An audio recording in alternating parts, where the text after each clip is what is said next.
everyone, welcome to your very own Easily. This is Dr. Sudha, your mentor for biology. So हमारी आज की class में हम क्या पढ़ने वाले हैं? आज हम डिस्कस करेंगे एक बहुत ही interesting topic that is DNA fingerprinting. आपने बहुत बार सीआईडी में देखा होगा एसीपी प्रद्युमन दया क्या करते हैं, मर्डर साइट पे जाते हैं और वहां पर जाकर मर्डर मिस्ट्री सॉल्व करने की कोशिश करते हैं. ठीक है, और उसी कोशिश में क्या करते हैं, वो वहां से कोई भी ब्लड का सैंपल ले लेते हैं या जो भी उनको वहां पे सामान मिलता है, जैसे कि मान लो कोई हेयर मिल गया या कोई सेल, मतलब कहने का मतलब ये कोई भी सैंपल इकट्ठे करते हैं वो, और उन सैंपल्स को इकट्ठे करने का फायदा क्या होगा. ठीक है, ये हम समझेंगे. दूसरी चीज, आपने बहुत बार मूवीज के अंदर भी देखा होगा कि पैटर्निटी टेस्ट के बारे में कोर्ट के अंदर फैसला सुना दिया जाता है कि अगर कोई भी पर्सन किसी को भी बोल दे कि हाँ ये जो बहुत ही रिच पर्सन है, वॉट एवर है ना, प्रॉपर्टी के लिए ही इज माई फादर, तो उस केस में क्या होता है, और फादर कहते हैं कि मेरा बच्चा नहीं है, तो उस केस में क्या किया जाता है, उस केस में सजेशन दिया जाता है कि डीएनए टेस्ट करवा लो. ठीक है, बहुत बार आपने डीएनए टेस्ट का नाम सुना होगा. तो आज की जो हमारी क्लास है ना, वो इसी इंटरेस्टिंग टॉपिक पे होने वाली है. ठीक है, तो हम किसकी बात कर रहे हैं, इस चैप्टर का last topic that is DNA fingerprinting. Right, तो कुछ भी शुरू करने से पहले एक बार हम ये देखते हैं कि हमें इजीली ऐप के साथ जुड़ना कैसे है. ठीक है, तो इजीली ऐप के साथ जुड़ने के लिए क्या करना होगा, सबसे पहले आपको जाना पड़ेगा गूगल प्ले स्टोर पर. ठीक है, गूगल प्ले स्टोर पर जाने के बाद आप क्या करेंगे, इजीली ऐप को डाउनलोड कर लेंगे. डाउनलोड करने के बाद आपके सामने क्या आएगा, आपसे पूरी इंफॉर्मेशन मांगी जाएगी. जल्दी से अपनी इंफॉर्मेशन फिल कर देंगे और कहाँ पे, उसके बाद आपको मिलेगा ओटीपी और वेरीफाई पे क्लिक कर देंगे. वेरीफाई पे क्लिक करने के साथ ही आपका नंबर हो जाता है वेरीफाइड और आपके सामने खुलते हैं कुछ ऐसे कोर्सेज, और आपको कौन सा कोर्स सिलेक्ट करना है, आप सिलेक्ट कर लेंगे नीट को. ठीक है, और क्योंकि आप हमारे साथ जुड़ रहे हैं टॉपर बैच के लिए, तो आप अपनी क्लास सिलेक्ट करेंगे 12th क्लास. राइट, तो इसी के साथ ही आपके सामने आ जाएगा ये पूरा का पूरा कोर्स, आपके सामने खुल जाएंगे फिजिक्स, केमिस्ट्री, बायोलॉजी, जिनका जो टोटल अमाउंट है दैट इज 8,999 रुपीज. बट जैसा कि हमें पता है कि अगर हम नए बच्चों के लिए बता रही हूं, अगर हम फ्री इजीली कूपन कोड को एंटर कर देते हैं तो पूरा का पूरा कोर्स हमें मिलता है एब्सोल्युटली फ्री, जिसमें आपको क्या मिलेगी, डीपीपी मिलेगी, आपको स्टडी मटेरियल पूरा मिलेगा, एनोटेटेड पीपीटीज मिलेंगी, और बिना किसी डिस्ट्रैक्शन के आप अपनी स्टडी को कंटिन्यू रख सकते हैं. जैसा कि आप YouTube पे कई बार जब वीडियोस देखते हैं तो आप डिस्ट्रैक्ट हो सकते हैं. ठीक है, तो ऐप पे आपको ये फायदा मिलेगा कि आप एक फोकस स्टडी कर पाते हैं. राइट, तो इसी के साथ ही इजीली ऐप को डाउनलोड करने के बाद अब हम स्टार्ट करते हैं किसको, हमारी आज की क्लास को. सॉरी, और हमारी आज की क्लास का टॉपिक क्या है, हमारा आज का टॉपिक है डीएनए फिंगरप्रिंटिंग. अपने आप में ना एक बहुत ही मतलब अमेजिंग सा टॉपिक है, बहुत ही इंटरेस्टिंग सा टॉपिक है. कि देखो, सेल है हमारी बॉडी के अंदर, बहुत सारे सेल्स हैं. ठीक है, हर सेल के अंदर क्या है, न्यूक्लियस है, और न्यूक्लियस के अंदर है डीएनए. राइट, तो ये जो डीएनए है ये तो हर पर्सन के अंदर मिलेगा. मतलब if we are human beings, तो हमारे सबके सेल्स में डीएनए होगा, और अगर डीएनए है तो वो डीएनए कहीं ना कहीं मतलब सेम भी होगा अगर एक ही स्पीशीज का डीएनए है तो. ठीक है, होमो सेपियंस का अगर डीएनए है that means that DNA is same almost. तो सब कुछ अगर सेम है तो फिर भी हम ह्यूमन बीइंग्स सब एक जैसे क्यों नहीं है, व्हाई वी आर डिफरेंट. ठीक है, तो आज हम इस बात को भी डिस्कस करने वाले हैं इसी डीएनए फिंगर प्रिंटिंग के थ्रू. ठीक है, अब देखो बेटा, नाम आ रहा है फिंगर प्रिंटिंग. आप बोलोगे मैम कि जो हमारे फिंगर के प्रिंट्स होते हैं, जो हमारे फिंगर्स पे लूप्स बने होते हैं, they are also different, they are also unique, है ना. हमें पता है फिंगरप्रिंट्स भी सेम नहीं होते, ये यूनिक होते हैं. बट अगर आप किसी मर्डर साइट पे या किसी कोई भी ऐसी क्रिमिनल साइट पे क्रिमिनल केस को अगर आप सॉल्व करने की कोशिश करते हो, जैसा कि हमने देखा जो डीएनए फिंगरप्रिंटिंग की या फिंगरप्रिंटिंग की इंपॉर्टेंस कहाँ पर आती है, फोरेंसिक साइंस के अंदर. ठीक है, तो फिंगरप्रिंट्स तो हटाए भी जा सकते हैं, उनको वाइप भी किया जा सकता है, या ग्लव्स पहन के भी कोई क्राइम किया जा सकता है, राइट? तो फिंगरप्रिंट्स के ऊपर हम क्या इतना रिलाई नहीं कर सकते हैं, बट डीएनए फिंगरप्रिंटिंग जो है उसको हम नहीं झुठला सकते। डीएनए फिंगरप्रिंटिंग, हर ह्यूमन का डीएनए अपने आप में यूनिक है, भले ही मैं ये बोल दूं कि बहुत सारा पार्ट डीएनए का सेम है, ठीक है? तो अभी हम स्टार्ट करने वाले हैं डीएनए फिंगरप्रिंटिंग को, ठीक है?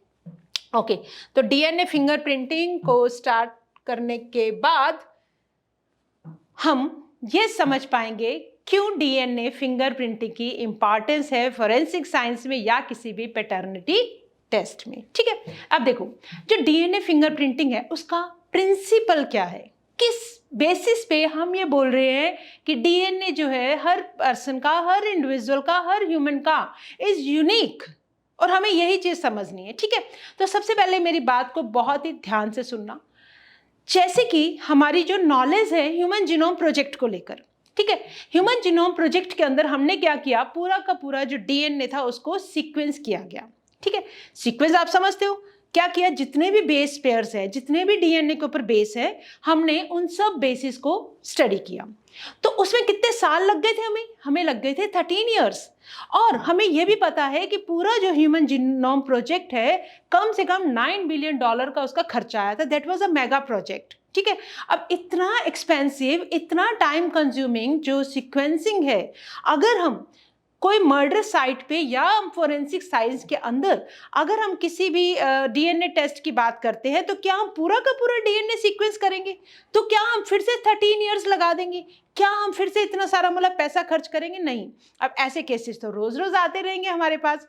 तो हमें चाहिए था एक बहुत ही फास्ट वे जिसके थ्रू हम डीएनए टेस्ट करवा सके कि डीएनए किसी भी पर्सन का डिफरेंट क्यों है। तो इसका मतलब अगर मैं ये बोलती हूँ दैट कि डीएनए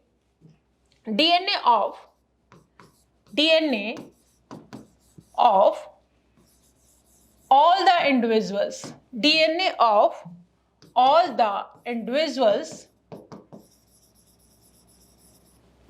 is almost same, ठीक है? ऑलमोस्ट क्या है, सेम है। ऑलमोस्ट क्यों लिखा मैंने? क्योंकि ये ऑलमोस्ट कितना है, 99.9% जो है दैट डीएनए इज सेम, ठीक है? एक सेकेंड।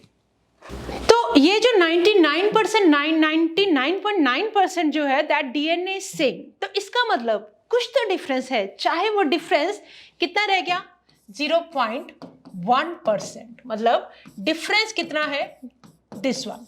तो अगर आपको किन्हीं दो लोगों के बीच में डिफरेंस फाइंड आउट करना है, तो आप कौन सी जगह पे जाएंगे, जहां आपको सिमिलैरिटी मिलेगी या जहां आपको डिफरेंस मिलेगा? जाहिर सी बात है, जहां पर हमें डिफरेंस मिलेगा हम वहां पे फाइंड आउट करेंगे, ठीक है? तो अब इस जो डीएनए फिंगरप्रिंटिंग का जो बेस है वो यही बेस है कि 99.9% डीएनए अगर सब ह्यूमन इंडिविजुअल्स के बीच में सेम है, तो डिफरेंट कितना है, 0.1%। और हमारा जो मेन फोकस है that is on this 0.1% part, ठीक है?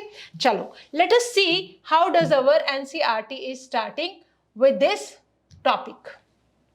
अब देखो, डीएनए फिंगरप्रिंटिंग, जैसे कि हमें पता है इन preceding section, human genome project की वजह से पता है बेटा हमें ये बात कि 99.9% जो बेस सीक्वेंस है अमंग ह्यूमंस इज सेम। अब मान लो हमें पता है कि जो ह्यूमन जीनोम है, व्हाट इज जीनोमिक डीएनए? किसी भी सेल के अंदर the haploid set of chromosome that is genomic DNA, ठीक है? तो अगर हम बात करें जीनोमिक डीएनए किसके अंदर, किसी भी सेल के अंदर आपको ये मिल सकता है, that means haploid set of chromosome. ये कितना है, 3 × 10⁻⁹ बेस पेयर्स, राइट? ये है टोटल डीएनए। किसी भी सेल के न्यूक्लियस के अंदर कितना डीएनए है, this one is 3 × 10⁻⁹ base pair, ठीक है? अब देखो, इसका 0.1% अगर मैं ले लूं, वेट एक second, that means genomic DNA किसी भी सेल के अंदर जो टोटल डीएनए है दैट इज 3 × 10⁻⁹ बेस पेयर। अब इतना बड़ा जो डीएनए है जिसको हमने सीक्वेंस किया था ह्यूमन जीनोम प्रोजेक्ट में, तो हम यहाँ पे ये वाली बात भी लिख लेते हैं that in human genome project हम क्या करते हैं, complete sequencing of DNA was done, complete sequencing of DNA was done। ठीक है, बट अब क्या केस है, अब हम इसके अंदर किसमें, डीएनए फिंगरप्रिंटिंग में, इन DNA fingerprinting sequencing is not done, DNA fingerprinting sequencing is not done, right.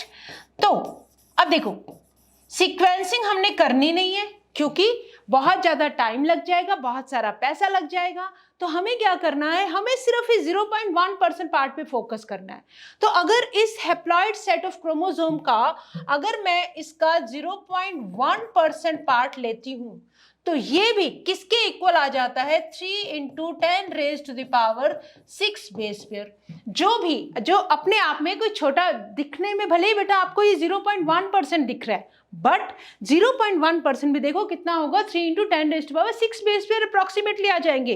तो ये भी कोई छोटा अमाउंट नहीं है, इतना इस साइज को भी सीक्वेंस करना इज वेरी वेरी मुश्किल है ना, बहुत डॉन्टिंग और चैलेंजिंग वाला टास्क है।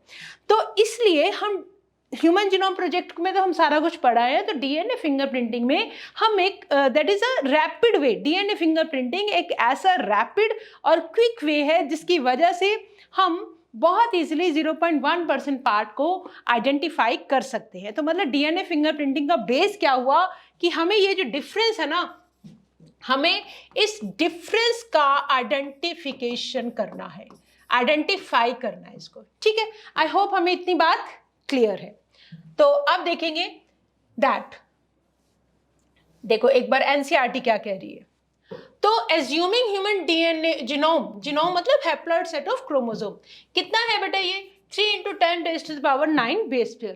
तो in how many base sequences would there be differences, जाहिर सी बात है 0.1% कितना हो जाएगा, 3 × 10⁻⁶ बेस पेयर। ओके, क्या it is these differences in sequence of DNA which make every individual unique in their phenotypic appearance। ये जो 0.1% पार्ट है ना, ये हर इंडिविजुअल को उसकी फिनोटिपिक, जो हम एक्सटर्नल अपीयरेंस उसमें उसको डिफरेंट करता है, right. Okay, if one aims to find out genetic differences between two individuals, अगर हमारे पास कोई दो इंडिविजुअल्स हैं और हम उन दो इंडिविजुअल्स के बीच में डिफरेंस फाइंड आउट करना चाहते हैं, या ध्यान से देखेंगे among individuals of A population, या किसी भी पॉपुलेशन के इंडिविजुअल्स के बीच में, तो हमें सीक्वेंस करना डीएनए को every time would be very daunting, मतलब मुश्किल होगा, एक्सपेंसिव होगा, राइट। तो इमेजिन करो दो सेट्स ऑफ 3 × 10⁻⁶ बेस पेयर्स को अगर आपको कंपेयर करना हो, वो भी एक नहीं दो सेट्स को, तो how difficult it is to sequence every time, right. तो डीएनए फिंगरप्रिंटिंग आता है वहां पे एक सॉल्यूशन की तरह, थैंक्स टू एलेक्स जेफरी जिन्होंने ये हमें फिंगरप्रिंटिंग की trick the. DNA fingerprinting is a very quick way to compare the DNA sequence of any two individuals। ठीक है, अब देखो हमने ये देखा था हमारी प्रीवियस डिस्कशंस के अंदर, सेम डायग्राम को हमने यूज किया था दैट अगर मेरे पास 3 डीएनए है, ठीक है, अगर मेरे पास पर्सन 1 का डीएनए है, अगर मेरे पास पर्सन 2 का डीएनए है, पर्सन 1, पर्सन 2, पर्सन 3, ठीक है, तो पर्सन 1 के डीएनए में मुझे देखना, ध्यान से देखना बेटा इस चीज को, GATA GATA GATA GATA ये एक सीक्वेंस है। GATA क्या है, न्यूक्लियोटाइड्स का एक सीक्वेंस है जिसके 8 रिपीट्स हैं, 1 2 3 4 5 6 7 8, राइट। ओके, पर्सन 2 की अगर मैं बात करूं, 1 2 3 4 5 6 7 8 9, इसके अंदर कितने रिपीट्स आ गए, 9। पर्सन 3 को देखो, 1 2 3 4 5 6 7 8 9 10। तो ये जो रिपीट्स हैं ये जो रिपीट्स है ये हर इंडिविजुअल के अंदर डिफरेंट है। अगर मैं अपना डीएनए ले लूं तो हो सकता है मेरे वाले डीएनए के अंदर ये रिपीट्स 10 हो, आपके किसी का डीएनए ले लो तो हो सकता है उसके अंदर 5 हो, 7 हो, वॉटएवर। तो ये जो डिफरेंस है, ये जो रिपीट्स का नंबर ऑफ रिपीट्स का जो डिफरेंस है, that make a unique human being. Her human being को दो इंडिविजुअल्स इसीलिए सेम नहीं है, ठीक है। तो ये इसको हम अभी डिटेल में स्टडी करेंगे कि ये जो रिपीट्स है ये क्या चीज़ है, ठीक है। तो फिलहाल हमें ये याद रखना है कि हमारा जो फोकस होगा वो सारा का सारा इन रिपीट्स को काउंट करने पर होगा, राइट। और हर क्रोमोसोम के अंदर ये डिफरेंट होंगे। ओके, अब देखो उसके लिए हम क्या करते हैं, डीएनए फिंगरप्रिंटिंग के अंदर हमें आइडेंटिफाई करना है। डीएनए फिंगरप्रिंटिंग के अंदर हमें आइडेंटिफाई करना है इसी डिफरेंस को आइडेंटिफाई करना है, राइट। और in some specific regions in DNA sequence called as repetitive DNA, वो सीक्वेंस जो बार बार रिपीट होता है उसको बोलते हैं रिपीटिटिव डीएनए। डीएनए का वो सीक्वेंस जो बार बार रिपीट हो, कितनी बार रिपीट होगा वो हर ह्यूमन के अंदर डिफरेंट होगा, बट फिलहाल हम ये रिपीट होने वाले सीक्वेंस को बोल देते हैं repetitive DNA, right. Because in these sequences a small stretch of DNA is repeated many times.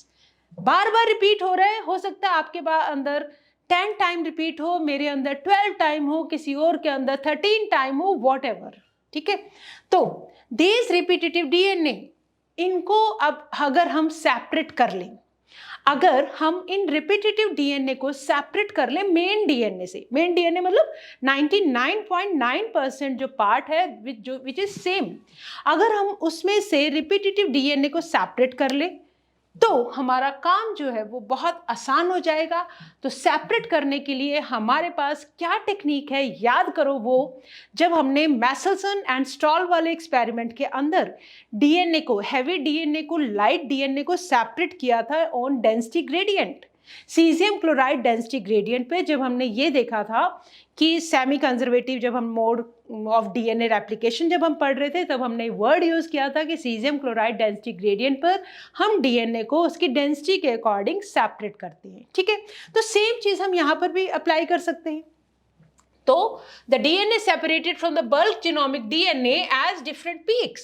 During density gradient centrifugation, the bulk DNA forms a major peak, जो सबसे ज़्यादा सबके अंदर कॉमन है वो बनाएगा बल्क वाली पीक, और जो छोटी छोटी पीक्स बनेंगी क्योंकि वो मेन डीएनए का पार्ट है, जैसे कि हमारे प्लेनेट के बहुत सारे सैटेलाइट्स हो सकते हैं, वैसे ही मेन डीएनए का छोटे छोटे जो पार्ट्स हैं उनको हम बोल देंगे सैटेलाइट डीएनए, ठीक है। तो देखो आपने क्या किया, ये यूनिफॉर्म डीएनए था, इसके अंदर सेम डेंसिटी को आपने इसको सेंट्रीफ्यूग किया, कहाँ किया, सीजियम क्लोराइड डेंसिटी ग्रेडियंट पर, जिसकी वजह से आपको मिलते हैं कुछ बैंड्स और मेजर पीक आपको कहाँ मिलती है, मतलब डेंसिटी जिसकी ज़्यादा होगी तो वो नीचे बैठ जाएंगी, राइट।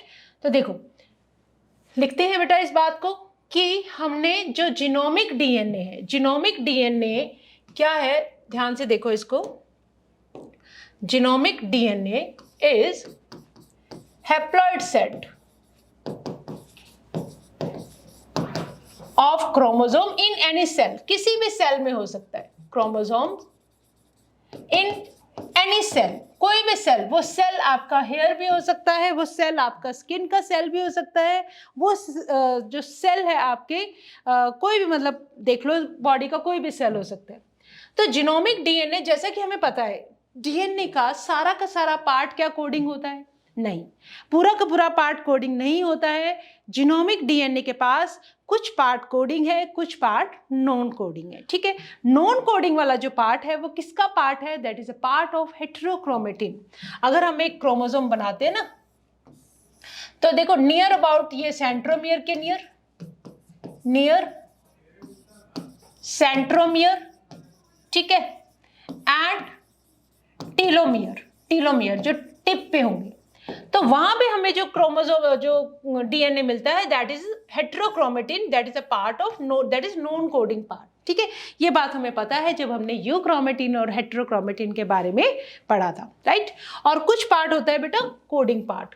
तो अब हम ये देखेंगे कि ये जो नॉन कोडिंग पार्ट था, जिसको हमने एमी कह के छोड़ दिया था, क्या वो हमारे काम का है?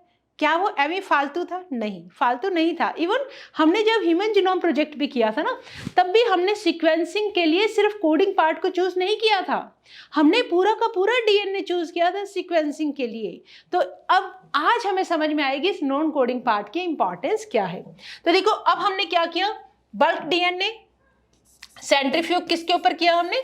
सीजियम क्लोराइड डेंसिटी ग्रेडियंट पर, सीजियम क्लोराइड डेंसिटी ग्रेडियंट पे जब आप सेंट्रीफ्यूज करते हैं तो आपको क्या मिलती है बेटा? इस तरह से आपको दो पीक्स नजर आती हैं, ठीक है। एक आपको मिलता है बल्क डीएनए और एक आपको मिलता है सैटेलाइट डीएनए, ठीक है। तो जो हायर डेंसिटी पे जो हमें मिल रहा है, that is this one, this is bulk DNA, major peak आएगी, and this is satellite DNA. तो इसका मतलब जो मेन डीएनए है वो कौन सा है? Bulk DNA. This is the primary DNA, और बाकी ये सारे क्या है? इसके बैंड्स हैं। This is the secondary DNA, satellite DNA. तो अब इस डीएनए फिंगरप्रिंटिंग के टाइम पर हमारा जो पूरा का पूरा फोकस है, that is on this satellite DNA. हमें इस सैटेलाइट डीएनए के ऊपर अपना पूरा फोकस रखना है, ठीक है। चलो, तो हमने क्या किया, पीक्स अलग कर ली हमने। बल्क जीनोमिक डीएनए मतलब अगर आप इनको अल्ट्रा वायलेट रेज भी अगर एब्जॉर्बेंस दोगे तो भी आपके पास जिसकी ज़्यादा डेंसिटी बल्क डीएनए ज़्यादा नंबर में, उसकी ज़्यादा बड़ी पीक बनेगी, और जिसकी कम डेंसिटी उसकी कम पीक बनेगी। तो इस तरह से आपके सामने क्या आती है बेटा? दो पीक्स आती हैं, ठीक है। ये किसकी पीक है? This is bulk DNA. और ये छोटी वाली पीक कौन सी है? दिस इज सैटेलाइट डीएनए, ठीक है। तो इस तरह से आप डीएनए को डेंसिटी ग्रेडियंट के ऊपर सेपरेट कर सकते हैं, राइट। चलो, अब देखो, अब हमें क्या करना है? अब हमारा जो सारा का सारा फोकस है ना, देखो जो बल्क डीएनए है वो तो सबके अंदर सेम है, 99.9% पार्ट तो डीएनए ही है। कौन सा? Bulk DNA. तो अगर आपको किन्हीं भी दो इंडिविजुअल्स को अगर आपको आइडेंटिफाई करना है कि ये कैसे डिफरेंट है, तो हम उसी रीजन पे जाएंगे जहां पर हमें डिफरेंसेस मिलेंगे, ठीक है। तो इसका मतलब जो 0.1% पार्ट है, that is a satellite DNA, और वो डीएनए है नॉन कोडिंग वाला पार्ट। ध्यान से सुनो मेरी बात, जो डीएनए का नॉन कोडिंग वाला पार्ट है, that is the satellite DNA, और जिसको हम क्या कर सकते हैं? सेपरेट कर सकते हैं बल्क डीएनए से, ठीक है। That can be separated from the bulk DNA. तो लिखेंगे ये बातें सारी कि satellite DNA can be separated from the bulk genomic DNA, can be separated from the bulk genomic DNA. एक सेकेंड,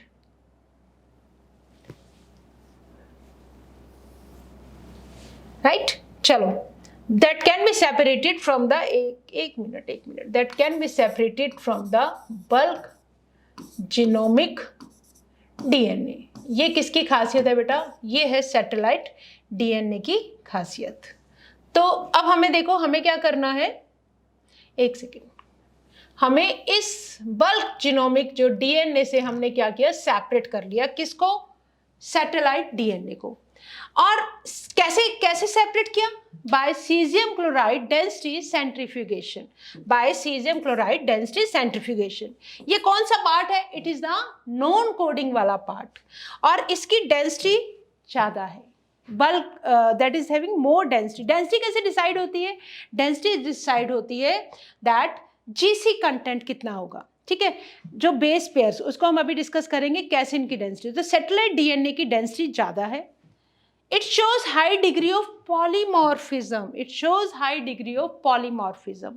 तो polymorphism, बेटा एक चीज ध्यान देंगे अभी, एक सेकेंड, हाँ एक सेकेंड ध्यान देंगे। हमने क्या किया? यस, जो ज्यादा डेंसिटी वाला है बेटा, that will be settling down. ये जो हमारा ये वाला पार्ट जो होगा ऊपर वाला, एक second, this will be our bulk DNA, this is bulk DNA, ठीक है, और this is satellite DNA. This is satellite DNA. Bulk DNA मतलब प्राइमरी डीएनए, और सैटेलाइट मतलब सेकेंडरी डीएनए। ठीक है, चलो अब हम बात किसकी कर रहे हैं? सैटेलाइट डीएनए के बारे में हमने समझा कि इसको आप सेपरेट कर सकते हो। कहां से? बल्क डीएनए से। नॉन कोडिंग वाला पार्ट है, सीजियम क्लोराइड डेंसिटी ग्रेडियंट को यूज करके इसको सेपरेट किया जा सकता है, इसकी ज्यादा डेंसिटी है, और साथ ही साथ it shows high degree of polymorphism. तो अब हमारे सामने वर्ड आया है, एक बहुत important word, that is polymorphism. Polymorphism का मतलब बहुत सारी फॉर्म्स। ठीक है, तो अब हमें ये समझना है that what polymorphism is, right. तो पॉलीमॉर्फिज्म में बात करने से पहले जैसे कि हमने ये देखा था अभी कि जो रिपीट्स हैं पर्सन 1 के डीएनए के अंदर, कुछ सीक्वेंसेस के जो रिपीट्स हैं वो 8 टाइम्स थे, पर्सन 2 के अंदर 9 टाइम्स थे, पर्सन 3 के अंदर 10 टाइम्स थे। तो उनको हमने क्या नाम दिया? उनको हमने नाम दिया रिपीटेटिव डीएनए। तो एक बार पॉलीमॉर्फिज्म समझने से पहले हम बात करते हैं व्हाट इज रिपीटेटिव डीएनए। तो रिपीटेटिव डीएनए को अगर समझना है तो फॉर एग्जाम्पल मेरे पास ये एक डीएनए का थ्रेड है, ठीक है, इसके ऊपर कुछ सीक्वेंस है ATCG ATCG ATCG, ठीक है। अब ऐसे ही मतलब ये जो सीक्वेंस है पर्टिकुलर, ये जो सीक्वेंस है इट इज रिपीटिंग, ये जो सीक्वेंस है बार बार रिपीट हो रहा है। ये जो सीक्वेंस है डीएनए की, किसी भी मतलब हमने ले लिया जो भी डीएनए, तो उस डीएनए के ऊपर पर्टिकुलर सीक्वेंस जो है अगर बार बार रिपीट हो रहा है तो उसको हमने नाम दिया रिपीटेटिव डीएनए। ठीक है, तो देखो सारे जो रिपीटेटिव डीएनए है जरूरी नहीं है कि वो सैटेलाइट डीएनए हो, बट जब हम सैटेलाइट डीएनए की बात करते हैं, मतलब जब हम नॉन कोडिंग पार्ट की बात करते हैं, जब हम नॉन कोडिंग वाले पार्ट की बात करते हैं, नॉन कोडिंग पार्ट में भी कौन सा? Satellite DNA. ठीक है, दैट मीन्स हम किसकी बात कर रहे हैं? सैटेलाइट डीएनए की। तो सैटेलाइट डीएनए के अंदर हमें कुछ रिपीट्स मिलते हैं। ठीक है, रिपीट्स मिलते हैं मतलब हम बात कर रहे हैं रिपीटेटिव डीएनए की, रिपीटेटिव डीएनए की। तो यही वो रिपीट्स है जो कहां प्रेजेंट है? सैटेलाइट डीएनए में। तो इसका मतलब सारे के सारे जरूरी नहीं है रिपीटेटिव डीएनए जो है वो सैटेलाइट डीएनए का पार्ट हो, बट जो सैटेलाइट, जो नॉन कोडिंग पार्ट के अंदर हमें डीएनए मिलेगा वो क्या प्रेजेंट करेगा? That will be repetitive. ठीक है, तो मेरी बात को ध्यान से सुनो, जरूरी नहीं है रिपीटेटिव डीएनए जो है वो सैटेलाइट डीएनए ही हो, मतलब कोडिंग और नॉन कोडिंग दोनों के अंदर हमें रिपीट्स मिल सकते हैं, बट जब हम बात करते हैं सैटेलाइट डीएनए की, जब हम बात करते हैं नॉन कोडिंग वाले रीजन की, जब हम बात करते हैं वो 0.1% डिफरेंस की, जब हम बात करते हैं तब वहां पे जो हमें डीएनए मिलेगा that will be a repetitive DNA. ठीक है, तो आई होप हमें रिपीटेटिव डीएनए का कंसेप्ट बहुत अच्छे से समझ में आ गया है। तो एक बार साथ साथ हम एनसीईआरटी को भी देखते जाएंगे। तो depending on the base composition, base composition का मतलब क्या पर्टिकुलर बेस एडेनिन और थायमिन में रिच है या गाइनिन एंड साइटोसिन के अंदर रिच है। तो एटी रिच और जीसी रिच, और लेंथ ऑफ सेगमेंट, लेंथ कितना बड़ा है वो जो डीएनए का पार्ट जो हम स्टडी कर रहे हैं, और कितने उसके अंदर रिपीटेटिव यूनिट्स हैं। तो अब हम क्या करेंगे? हम सैटेलाइट डीएनए को डिवाइड कर देंगे किन किन बेसिस पर?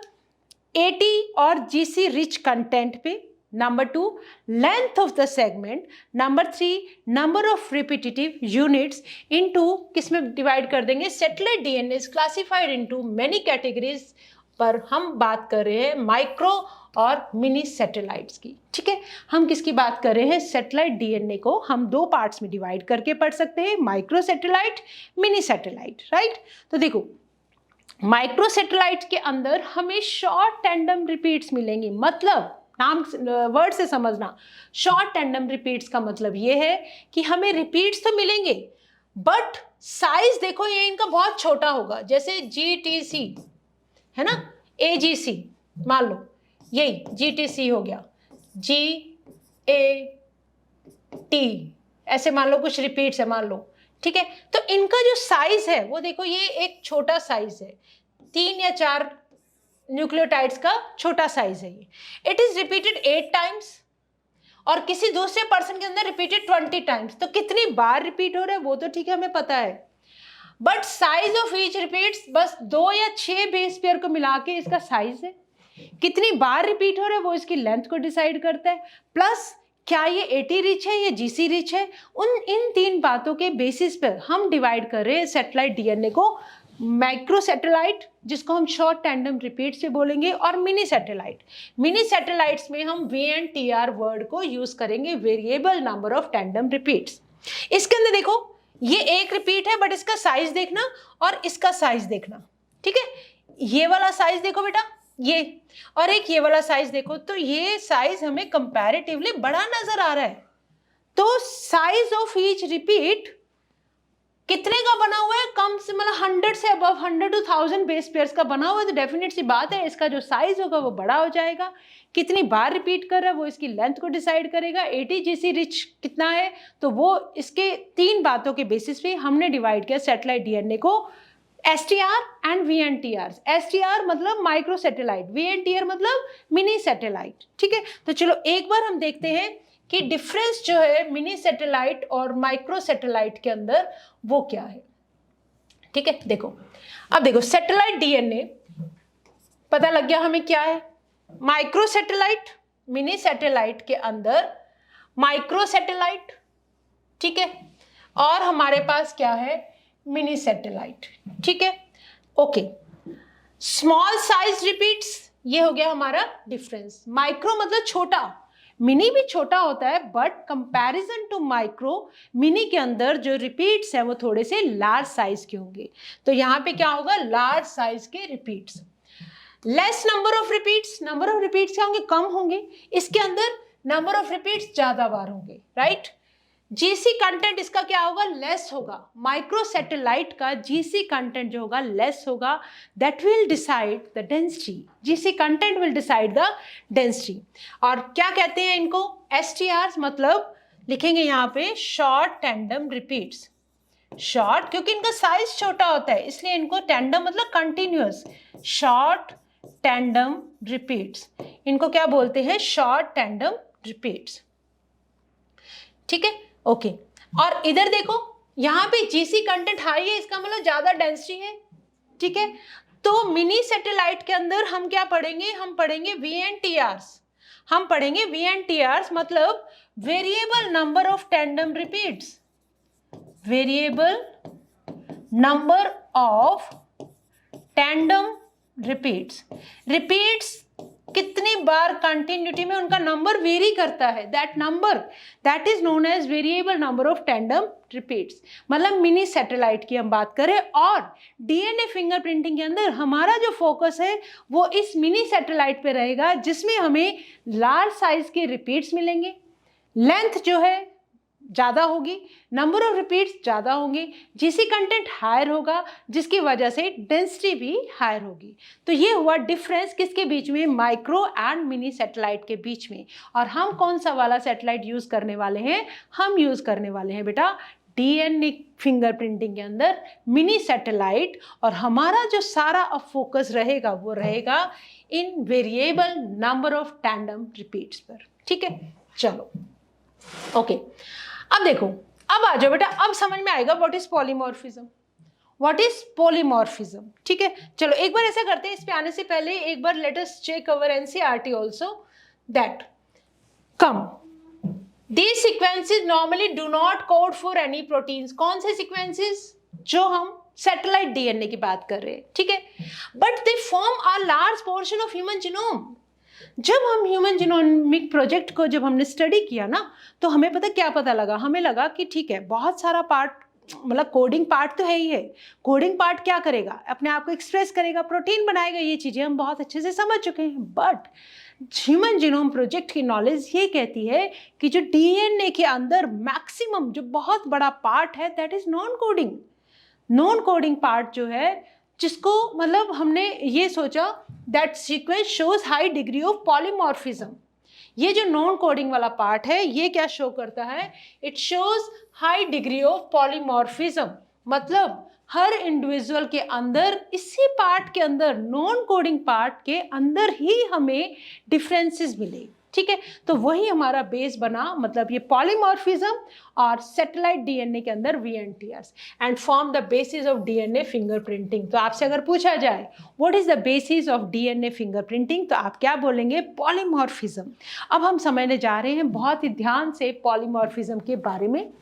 तो ध्यान से देखो, मान लो हमने डीएनए लिया किसी भी टिश्यू से, that tissue can be blood, that tissue can be hair follicle, that tissue can be skin, can be bone, can be saliva and even can be sperms also, ठीक है।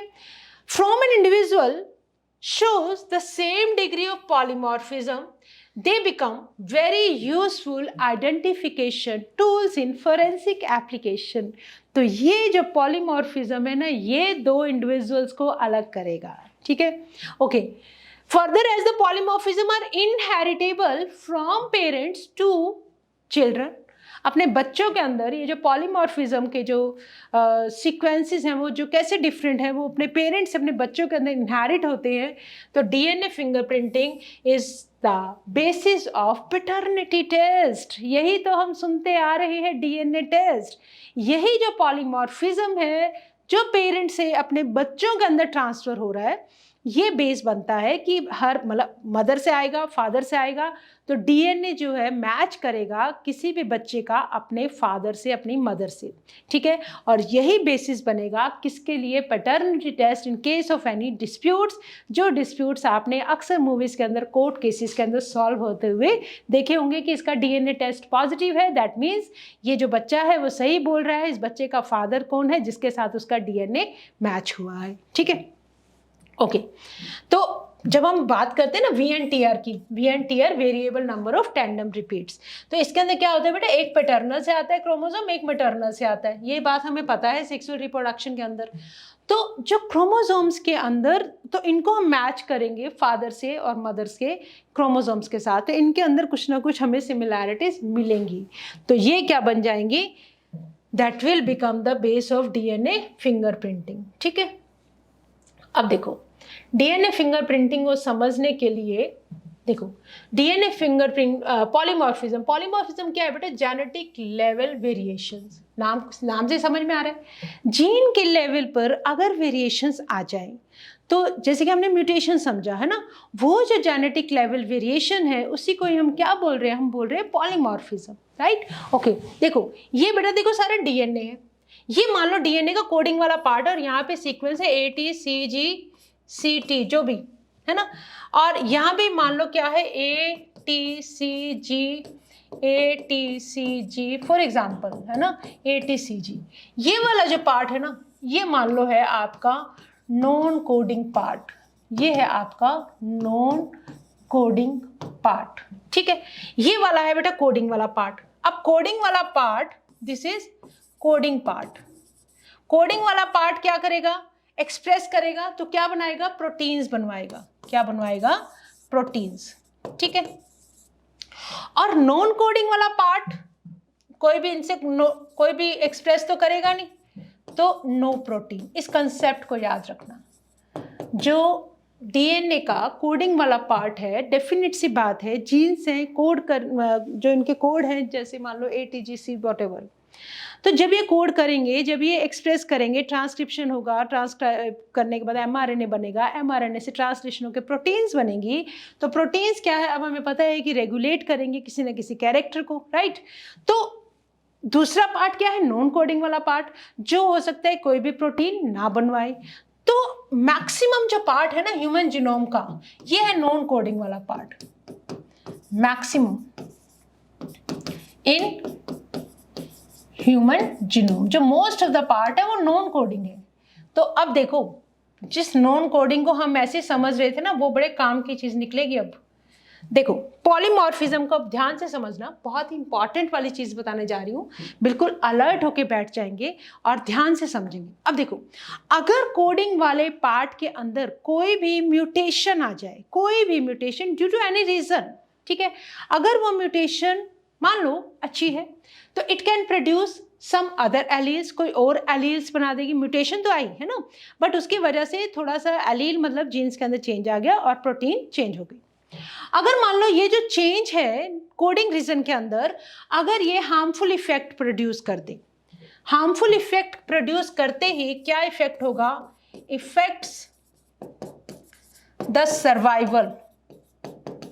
सर्वाइवल ऑफ इंडिविजुअल, मतलब जो भी mutations है, simple भाषा में समझो, अगर कोई भी म्यूटेशंस हार्मफुल है तो क्या नेचर उन हार्मफुल म्यूटेशंस को आगे जाने देगी, नहीं जाने देगी। तो क्या होगा, हार्मफुल म्यूटेशन का इफेक्ट क्या होगा, सर्वाइवल ऑफ इंडिविजुअल को इफेक्ट करने का मतलब डेथ हो जाएगी। अब जब डेथ ही होगी इंडिविजुअल की, तो क्या ये हार्मफुल वाली म्यूटेशन आगे जा पाएंगी, नहीं जा पाएंगी। और अगर मान लो ठीक है काम चल रहा है, जैसे कि हमने सिकल सेल एनीमिया के अंदर समझा हमने, मतलब अगर म्यूटेशन आ गई कोडिंग रीजन के अंदर तो थोड़े बहुत हो सकता है कि चेंजेस के साथ पर्सन सर्वाइव भी कर जाए, ठीक है, it can produce some other alleles. But अगर हार्मफुल होंगी तो पेशेंट जो पर्सन जो है, इंडिविजुअल जो है, वो जिंदा ही नहीं रह पाएगा, वो मर जाएगा, तो वो ऑटोमेटिकली आगे जाएंगे नहीं। अब आ जाओ बेटा, मेन जो रीजन है हमारा नॉन कोडिंग रीजन, जिसके ऊपर हमारा सारा का सारा फोकस है। मान लो नॉन कोडिंग रीजन के अंदर आ गई बेटा म्यूटेशन, ठीक है। अब ये नॉन कोडिंग वाला पार्ट तो कोई भी प्रोटीन नहीं बनाता, नो प्रोटीन। जब ये कोई पार्ट बनाता ही नहीं है, कोई प्रोटीन बनाता ही नहीं है, तो नो इफेक्ट, इसका कोई भी इफेक्ट नहीं होगा, ठीक है। बट क्योंकि दूसरी जनरेशन में ये इनहेरिटेबल है, इनहेरिटेबल, मान लो जैसे कि हमने ये समझा, एक सेकेंड हमारी पिछली पिक्चर पे आते, जैसे कि हमने ये समझा, मान लो इस रीजन के अंदर म्यूटेशन आ गई, इसमें भी आ गई, इसमें भी आ गई, कोई भी प्रोटीन नहीं बनी, ठीक है। तो ये क्या हुआ, these mutations are carried to next generation, ठीक है। और यहां पे हमने बोला कि कोडिंग प्रोटीन अगर हार्मफुल इफेक्ट प्रोड्यूस करेगी तो डेथ हो जाएगी, और अगर कुछ और चेंजेस के साथ होगी, ठीक है, दूसरी एलील्स प्रोड्यूस कर दे और दूसरे इंडिविजुअल के अंदर एक्सप्रेस कर दे। बट जब हम बात करते हैं नॉन कोडिंग रीजन की, बहुत ध्यान से समझना, नॉन कोडिंग रीजन कोई भी काम नहीं कर रहा, उसके अंदर जो बेस सीक्वेंसेस हैं, मान लो यहाँ पर सी की जगह पर आ जाए, एक सेकेंड, यहाँ पे मान लो सी की जगह पे आ जाए AT, मान लो G आ जाए, और यहाँ भी आ जाए G, तो इस वाले पार्ट के अंदर म्यूटेशन तो आई, यहाँ पे भी आई है ना, इस वाले पार्ट में म्यूटेशन आई, इस वाले पार्ट में भी मान लो म्यूटेशन आई, कहीं भी आ सकती है बेटा म्यूटेशन। तो जिसकी वजह से म्यूटेशन आने का मतलब है, इसके अंदर म्यूटेशन आने का मतलब कोई भी इफेक्ट नहीं पड़ा, कोई फर्क नहीं पड़ता है, आ जाए म्यूटेशन कितने भी आ जाए, क्योंकि इसने कोई प्रोटीन ही नहीं बनानी। जब कोई प्रोटीन ही नहीं बननी है तो क्या फर्क पड़ता है, कुछ भी म्यूटेशन आती रहे। तो अब ये जो म्यूटेशंस है, ये आगे generation to generation carry forward होती रहती है, ठीक है। तो ये अक्यूमुलेट होना शुरू हो जाती है इंडिविजुअल के अंदर, और जो हमारे एंसेस्टर्स के अंदर जहाँ से ये म्यूटेशंस आ रही हैं, ठीक है, तो हमारे एंसेस्टर से हम वही वाली म्यूटेशंस को आगे आगे देते जा रहे हैं। तो अब ये जो म्यूटेशंस हैं, फॉर एग्जाम्पल, ठहरो एक सेकेंड, हाँ, फॉर एग्जाम्पल मान लो, हाँ, नो इफेक्ट। अब मान लो मेरे पास था DNA का सीक्वेंस चलता आ रहा है, ठीक है, इसके ऊपर फॉर एग्जाम्पल 1 2 3 4 5 6 7 8 9 10 करके 1 to लेके मान लो 50 तक का पूरा सेगमेंट था। इसमें मान लो इस 47th वाले पार्ट पे क्या आ गई, म्यूटेशन आ गई, 47th वाले सीक्वेंस पे आ गई म्यूटेशन, ठीक है। उसके बाद फिर वो कंटिन्यूटी में चलता रहा ऐसे ही। तो जब ये आगे ट्रांसफर होगा तो नेक्स्ट इंडिविजुअल के अंदर ये म्यूटेशन क्या हो जाएगी, कैरी फॉरवर्ड हो जाएगी।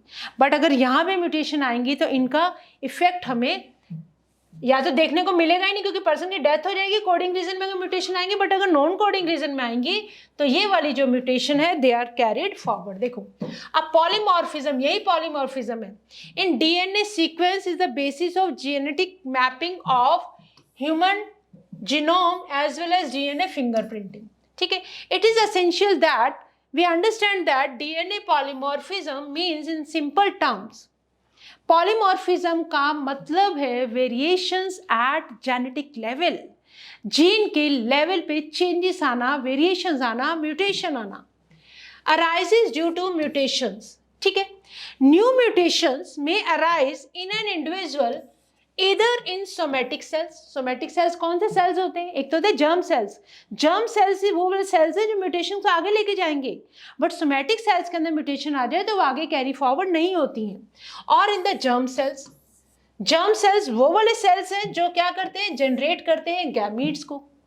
इन सेक्सुअली रिप्रोड्यूसिंग ऑर्गेनिज्म, अगर एक जर्म सेल्स के अंदर mutation does not seriously empire, अगर वो कोई भी सीरियसली हैम्पर नहीं करती है इंडिविजुअल की एबिलिटी को to have offspring who can transmit the mutation, it can spread to the other members of the population through sexual reproduction. मतलब ये किसकी बात हो रही है? ये बात हो रही है नॉन कोडिंग रीजन की, राइट? देखो फॉर एग्जाम्पल ये एक पर्सन का ये डीएनए था, ठीक है, इसका ये सीक्वेंस चल रहा है बेटा, GCA और ACGTT ये चल रहा है।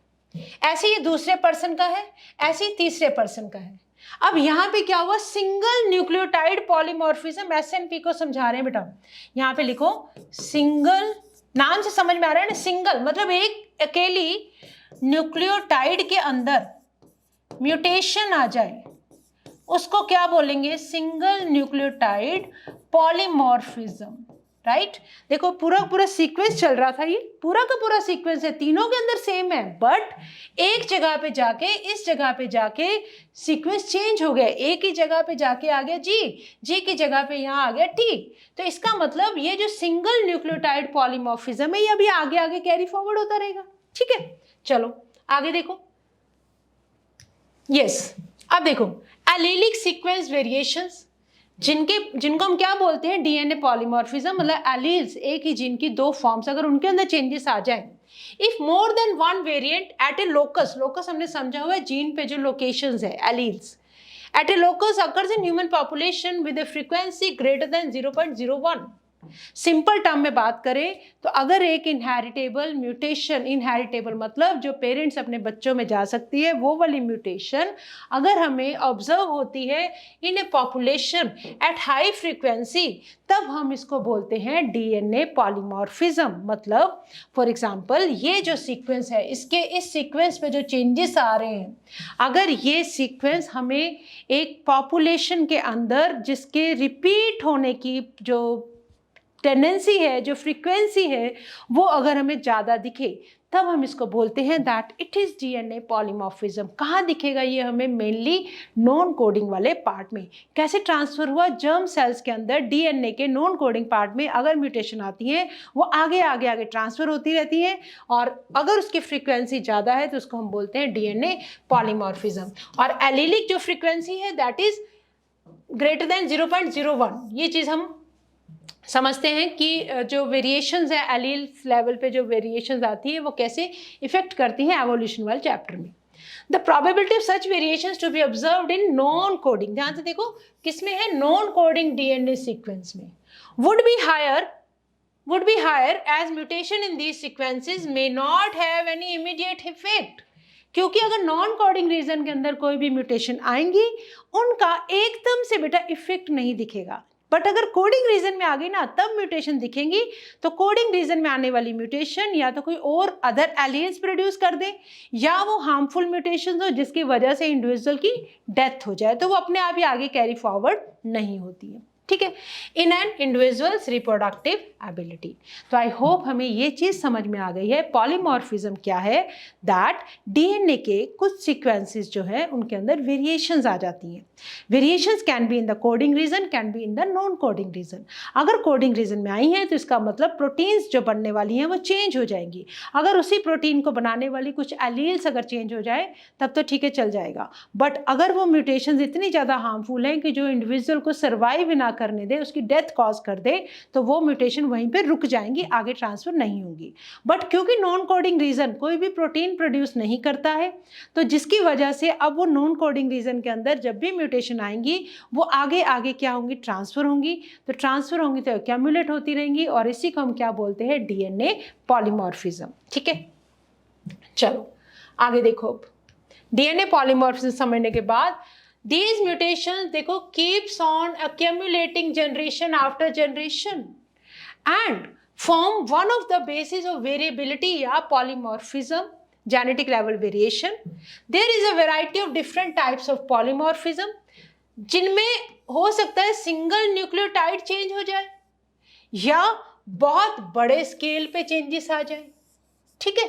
फॉर एवोल्यूशन जब नई नई स्पीशीज बनेंगी, एवोल्यूशन होगा and speciation, such polymorphism play a very important role and you will study these details at higher classes. Evolution वाले चैप्टर के अंदर हम ये समझने की कोशिश करेंगे कैसे ये जो म्यूटेशंस हैं ये किसका कारण बनती है, variation lead to evolution, evolution lead to speciation, ठीक है। तो हो सकता है सिंगल न्यूक्लियोटाइड के अंदर चेंज आ जाए या हो सकता है पूरे के पूरे सीक्वेंस में चेंज आ जाए लार्ज लेवल पर, तो कहीं से भी रेंज कर सकता है पॉलीमॉर्फिज्म, राइट। तो आई होप ये चीज़ हमें बहुत अच्छे से क्लियर हो रही है। अब देखो जो टेक्निक है डीएनए फिंगरप्रिंटिंग की, अब देखो अब हम पॉलीमॉर्फिज्म को बेस बनाएंगे। हमें क्या करना है, रिपीटेटिव डीएनए को पढ़ना है, हमें देखने हैं VNTRs, ठीक है। तो अब ये देखो ध्यान से, एक सेकेंड हम एक काम कर लें। हाँ, satellite DNA can show high degree of polymorphism, ठीक है। सैटेलाइट डीएनए, मान लो ये कोई ह्यूमन ए है, ये है बेटा कोई भी ह्यूमन बी, ठीक है। मान लो इसका मैंने क्रोमोसोम नंबर 1 ले लिया, दिस इज क्रोमोसोम नंबर 1, और इसका मैंने ले लिया क्रोमोसोम नंबर 1, ठीक है। तो इस क्रोमोसोम नंबर 1 के अंदर मान लो ये जो ATCG वॉटएवर है ना, मेरे को ये नाम रटाओ, कोई भी सीक्वेंस हो सकता है, मैं ऐसे ही लिख देती हूँ ATCG। मान लो ये वाला रिपीट्स है किसी ह्यूमन ए के क्रोमोसोम नंबर 1 के अंदर, ये जो रिपीट्स है मान लो फॉर एग्जांपल मैंने लिखा 4 टाइम रिपीट हो रहा है, 4 टाइम, और यही जो सीक्वेंस है इसके अंदर मान लो 6 टाइम्स रिपीट हो रहा है।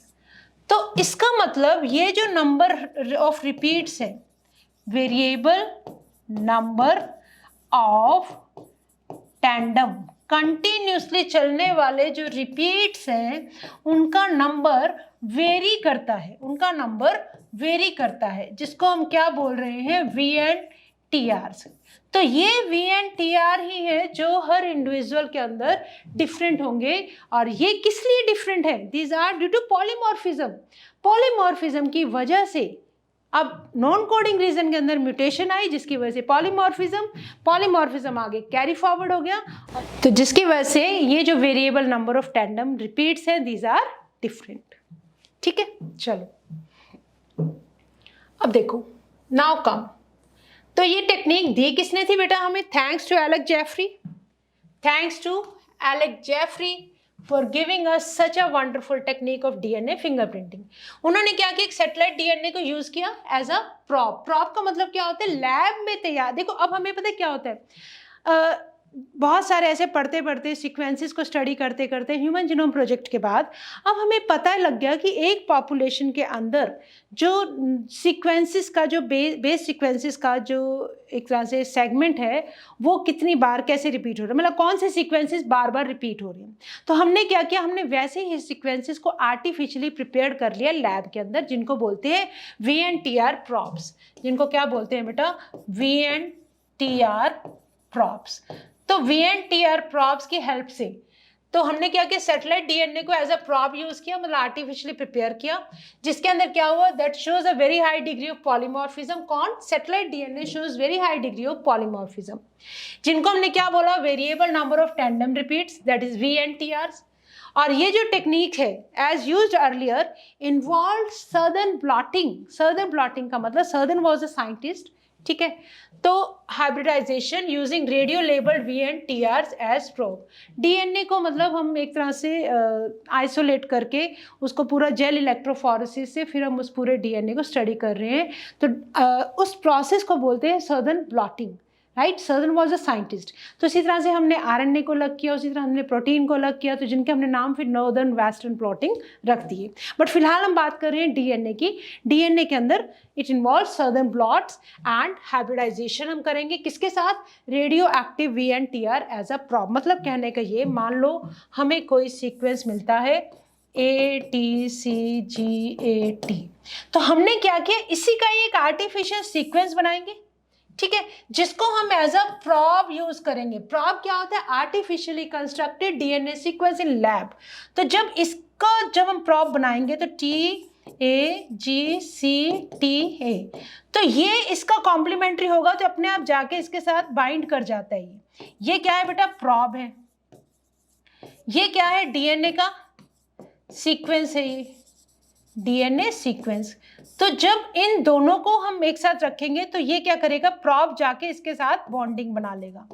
तो फिर जब हम इसको देखेंगे कोई ऐसे विजुअलाइजेशन मेथड से, जैसे कि एथिनियम ब्रोमाइड को यूज करके, तब हम इस डीएनए को अलग करके स्टडी कर सकते हैं। तो इसका मतलब अब जो हमारा काम शुरू होता है वो शुरू होता है डीएनए फिंगरप्रिंटिंग करते कैसे हैं।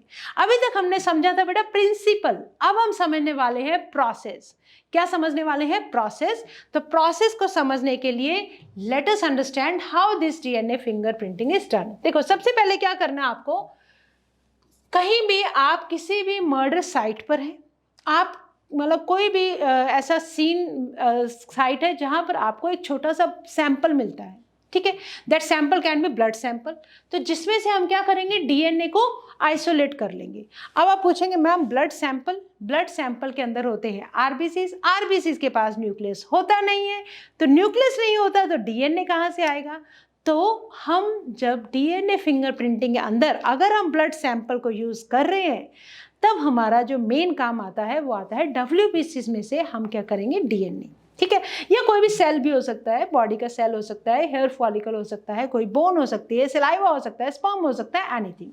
तो आपने क्या किया, कोई भी आपके पास डीएनए सैंपल था, उसमें से आपने डीएनए को आइसोलेट किया, ठीक है। आइसोलेट करने का मतलब आपने अपने स्कूल में लैब में भी किया होगा डीएनए आइसोलेशन का एक्सपेरिमेंट। डीएनए को आइसोलेट करने के बाद अब हमारे पास कुछ ऐसे एंजाइम्स हैं जिनको हम क्या बोलते हैं, मॉलिक्यूलर सीजर्स। तो हम क्या करेंगे, आइसोलेशन ऑफ डीएनए। उसके बाद हम डाइजेशन करेंगे डीएनए का बाय रिस्ट्रिक्शन एंजाइम।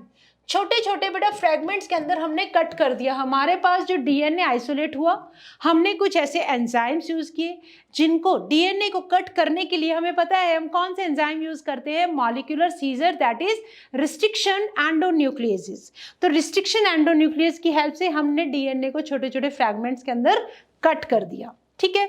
फिर हम क्या करेंगे, इनको जेल इलेक्ट्रोफोरेसिस करेंगे। जेल इलेक्ट्रोफोरेसिस मतलब जेल के ऊपर, एगरोस जेल के ऊपर इलेक्ट्रोफोरेसिस मतलब एक तरह से इलेक्ट्रिक करंट की हेल्प से हम डीएनए को सेगमेंट्स, बड़े सेगमेंट्स को, छोटे सेगमेंट्स को, सबको अलग कर लेंगे। Short DNA segment, long DNA segment कहाँ आ जाएंगे हमारे पास, एगरोस जेल के ऊपर, ठीक है।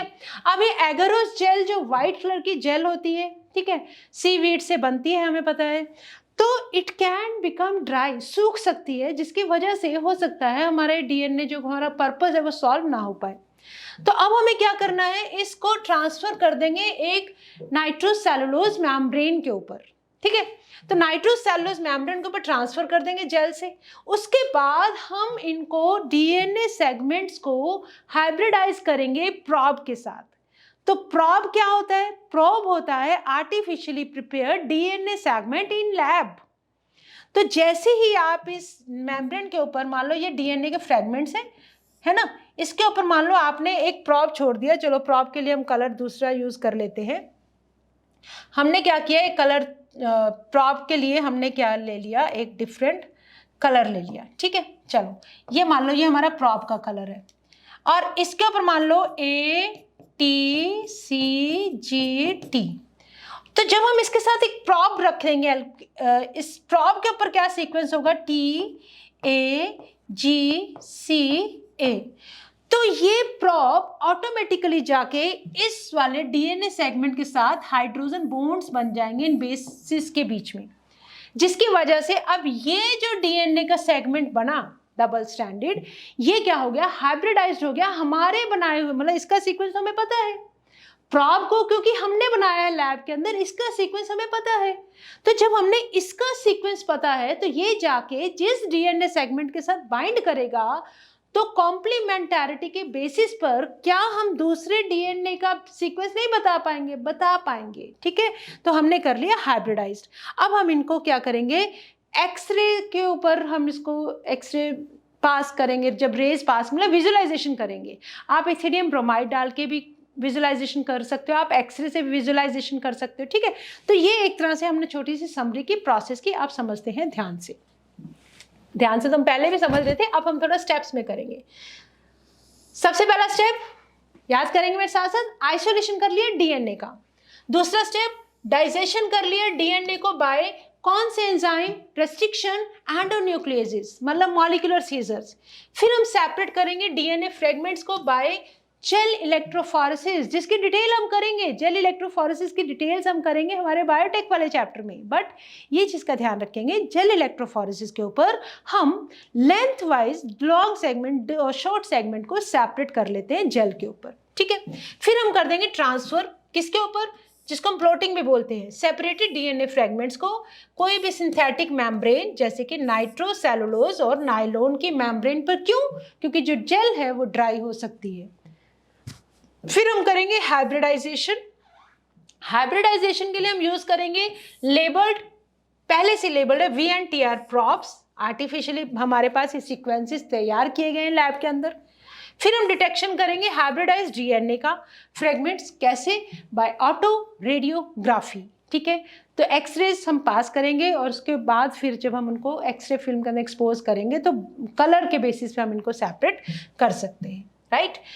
तो ये हमने कर लिया। अब देखो, VNTRs belongs to a class of satellite DNA referred to as mini satellite, ये बात हम बहुत अच्छे से समझ चुके हैं। What are VNTRs?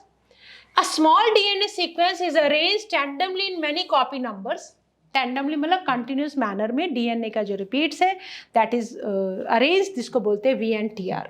The copy number varies from chromosome to chromosome in an individual, मतलब जैसा कि मैंने बताया, मान लो एक क्रोमोसोम के अंदर एक पर्टिकुलर सीक्वेंस है जो मान लो फॉर एग्जाम्पल 4 टाइम्स रिपीट हो रहा है, और उसी क्रोमोसोम 1 ऑफ अनदर पर्सन उसके अंदर वही सीक्वेंस मान लो 6 टाइम रिपीट हो रहा है, ठीक है। तो the number of repeat shows very high degree of polymorphism.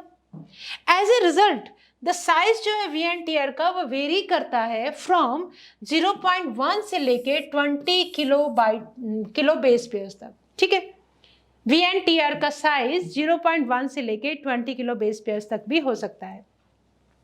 Consequently, after hybridization with VNTR probes, ठीक है, auto radiogram gives many bands of differing size, बहुत सारे साइजेस के बैंड्स आ जाएंगे। ये बैंड्स होंगे एक कैरेक्टरिस्टिक पैटर्न देंगे हर इंडिविजुअल के लिए। ध्यान से सुनो, देखो बेटा, मान लो ये क्रोमोसोम नंबर 7 है, ठीक है, ये भी क्रोमोसोम नंबर 7 है।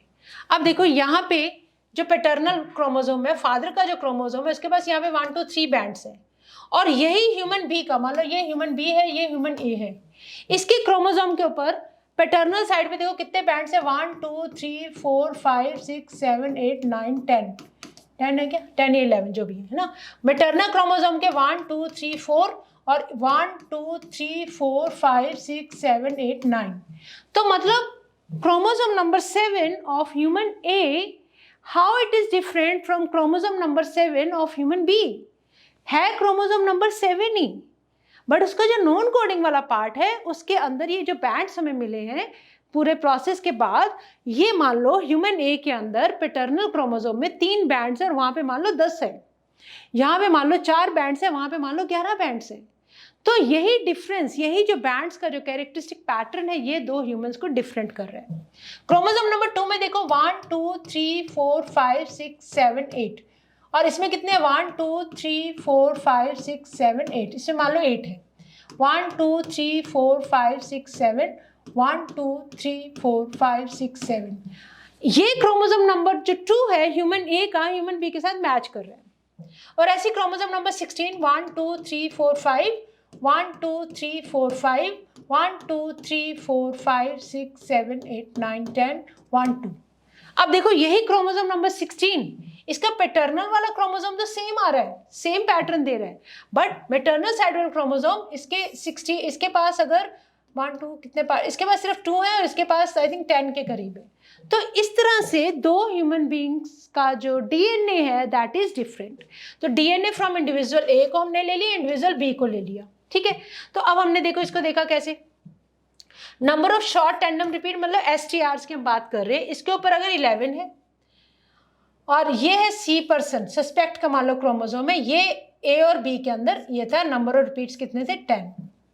क्रोमोसोम नंबर 7 की बात हो रही है, ये क्रोमोसोम नंबर 2, क्रोमोसोम नंबर 16। इस तरह से हमें ये वाला डीएनए मिला था बेटा क्राइम सीन से, जिसके जब हमने सारे क्रोमोसोम्स के अंदर ये नंबर ऑफ टैंडम रिपीट्स को देखा तो क्रोमोसोम नंबर 7 के अंदर हमें दिखे, यहाँ पे दिखे 11 रिपीट्स और यहाँ हमें दिखे 1 2 3 4 5 6 7 8 9 रिपीट्स।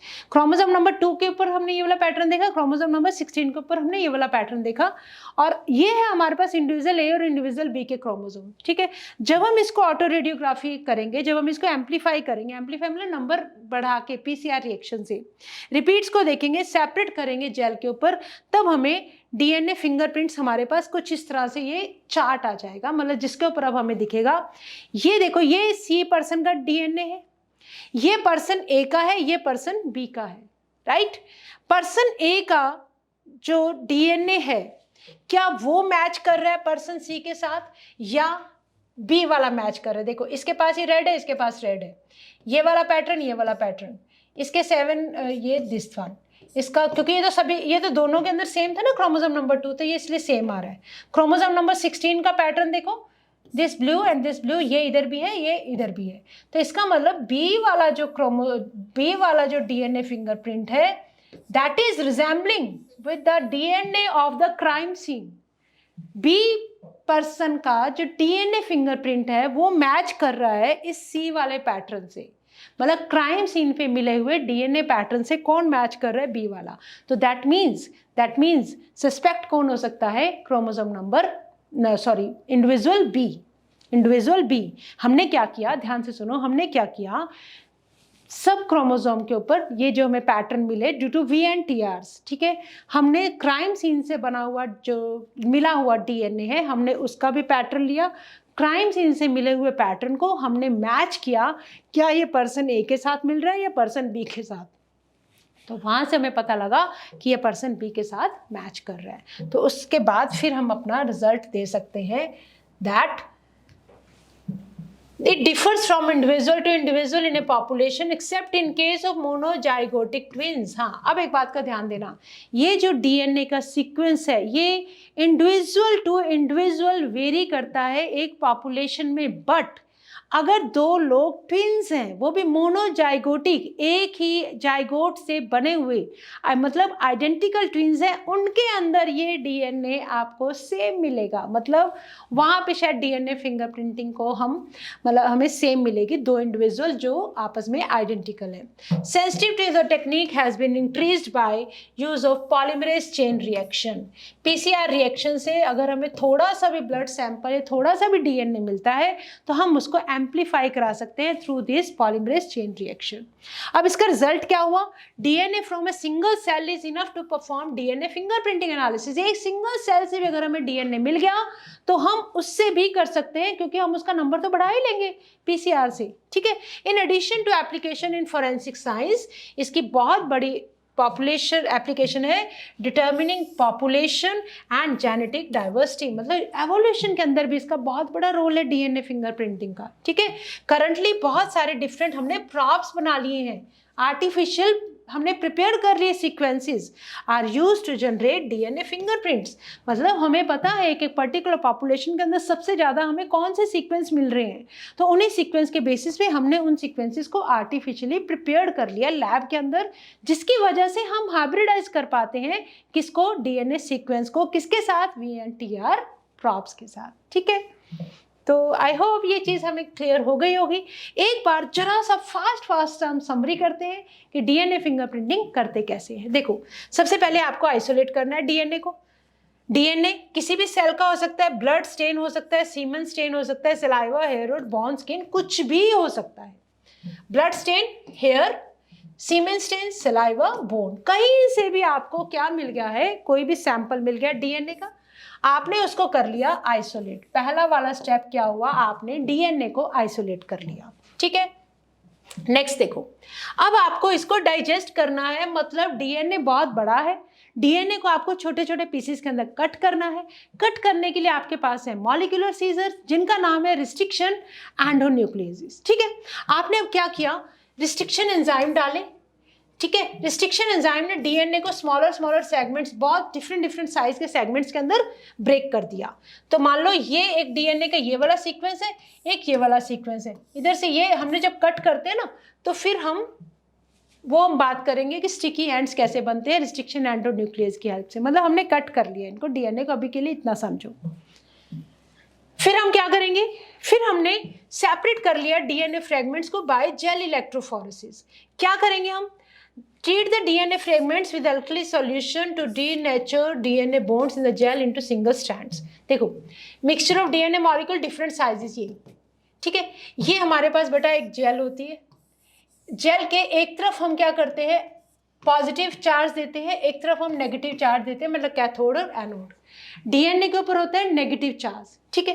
तो जैसे ही आप नेगेटिव साइड से, नेगेटिव चार्ज की तरफ से यहाँ पे डीएनए आपने पोर कर दिया, और अब डीएनए के ऊपर चार्ज है, तो डेफिनेट सी बात है डीएनए के ऊपर, डीएनए मूव करेगा कहाँ से, पॉजिटिव चार्ज की तरफ, क्योंकि डीएनए के ऊपर है नेगेटिव चार्ज। तो नेगेटिव से पॉजिटिव की तरफ डीएनए मूव करेगा, और जैसे ही ये मूव करेगा वैसे ही इसको हम सेपरेट कर लेंगे। लॉन्गर मॉलिक्यूल जो है वो कम दूरी तक चल पाएंगे, शॉर्टर मॉलिक्यूल ज़्यादा दूरी तक चल पाएंगे। तब तो हमारे पास आ जाती है ये वाला जेल, और इसके ऊपर हमें मिल जाते हैं बहुत सारे ये डीएनए के फ्रेगमेंट्स, ठीक है। ओके, अब देखो, अब हमें ट्रांसफर करना है किसके ऊपर, नाइट्रोसेलुलोज मेम्ब्रेन के ऊपर। जैसे ही आप इलेक्ट्रोफोरेसिस किया, ट्रांसफर कर देंगे किसके ऊपर, देखो इसमें हम क्या करते हैं, बफर सॉल्यूशन डाल लेते हैं एक ट्रे में, और स्पॉन्ज रख देते हैं, या फिल्टर पेपर भी हम रख सकते हैं। अब हमने वो जेल जिसके ऊपर क्या थे, डीएनए फ्रेगमेंट्स थे, और नाइट्रोसेलुलोज मेम्ब्रेन के ऊपर बफर सॉल्यूशन जब ऊपर ऊपर राइज करेगा स्पॉन्ज के थ्रू या फिल्टर पेपर के थ्रू, तो उसके साथ डीएनए फ्रेगमेंट्स भी ऊपर ऊपर मूव करते जाएंगे। वो मूव करते करते यहाँ पे नाइट्रोसेलुलोज मेम्ब्रेन, उसके ऊपर डीएनए फ्रेगमेंट्स अपने साइज के अकॉर्डिंग नाइट्रोसेलुलोज मेम्ब्रेन के ऊपर ट्रांसफर हो जाएंगे। तो अब आ गई आपके पास ये नाइट्रोसेलुलोज मेम्ब्रेन, जिसके ऊपर है ये डीएनए के फ्रेगमेंट्स। ओके, राइट, चलो आगे आ जाओ। अब आपने क्या करना है, नेक्स्ट स्टेप हाइब्रिडाइजेशन करना है। हाइब्रिडाइजेशन कैसे करोगे, रेडियो एक्टिव लेबल, ऑलरेडी हमने रेडियो एक्टिविटी अटैच कर दी किसके ऊपर, VNTR प्रॉब्स के ऊपर, ठीक है। तो अब देखो, आपने ये ध्यान से देखना, ये वाला है VNTR प्रॉब, आपने इस नाइट्रोसेलुलोज मेम्ब्रेन के अंदर, फिल्टर पेपर के अंदर आपने ये छोड़ दिए प्रॉब्स, ठीक है। अब ये प्रॉब जाके अपना साथी ढूंढ लेंगे कॉम्प्लीमेंटैरिटी के बेसिस पर, और जाके अटैच हो जाएंगे डीएनए फ्रेगमेंट्स के साथ। तो देखो ध्यान से, आपके सामने ये जो चीज़ बन रही है ना, ये हाइब्रिडाइज्ड डीएनए फ्रेगमेंट्स आ जाएंगे। तो आपने क्या किया, सीक्वेंस पता कर लिया VNTR प्रॉब्स की हेल्प से। जब आपके पास सीक्वेंस पता लग गया, तो अब आप क्या करेंगे, इस हाइब्रिडाइज्ड डीएनए को ऑटो रेडियोग्राफी से एक्सरे के ऊपर जब आप एक्सपोज करेंगे, तो एक्सरे फिल्म के ऊपर आपको ऐसे बैंड्स नजर आएंगे, ठीक है। अब आपके पास आ गए ये बैंड्स। अब आप क्या करेंगे, मतलब gives an image in the form of dark and light bands, जिसको बोलते हैं डीएनए फिंगरप्रिंट। ये है बेटा फाइनली आपका क्या, डीएनए फिंगरप्रिंट, डीएनए फिंगरप्रिंट, जिसको बोलते हैं ऑटो रेडियोग्राफी। अब देखो, तो अब ये जो आपके पास फिंगरप्रिंट आ गया, अब इसको मैच कर लो किसके साथ, क्राइम सीन पे मिले डीएनए के साथ, उसका भी डीएनए आपने क्या कर लिया, डीएनए फिंगरप्रिंट ले लिया। तो जितने भी डीएनए फिंगरप्रिंट्स हैं उनको मैच कर लो, मैच करके मिस्ट्री को सॉल्व कर देंगे। और इसी के साथ ही हम कर चुके हैं कंप्लीट हमारा आज का टॉपिक, और अब जो टाइम है कुछ क्वेश्चंस के आंसर देने का, ठीक है। बहुत ध्यान से सुनेंगे। What is it that forms the basis of DNA fingerprinting? The relative difference in the DNA occurrence in blood, skin, and saliva? No. The relative amount of DNA in the ridges and grooves of the fingerprint? No. Satellite DNA occurring as a highly repeated short DNA segment? The relative proportion of purines and pyrimidines in DNA. देखो हमने satellite DNA की बात की जो highly repeated form में है, short DNA segments की form में, तो आंसर हो जाएगा हमारा सी। ये था हमारा प्रिंसिपल डीएनए फिंगरप्रिंटिंग का, ठीक है।